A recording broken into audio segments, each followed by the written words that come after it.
Resilience agriculture. ఏంటి resilience agriculture అంటే ఏంటి? ఫస్ట్ రెసిలియంట్ అంటే ఏంటో చూద్దామండి.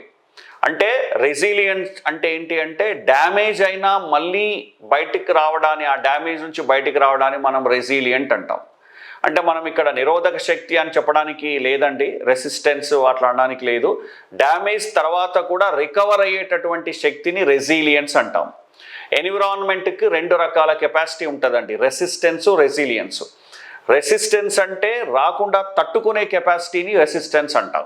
రెసిలియన్స్ అంటే ఏంటి అంటే డ్యామేజ్ అయిన తర్వాత కూడా మళ్ళీ బ్యాక్ వచ్చేటువంటి పరిస్థితిని రెసిలియంట్ అంటాం అన్నట్టు, రెసిలియన్స్ కెపాసిటీ అంటాం అన్నట్టు.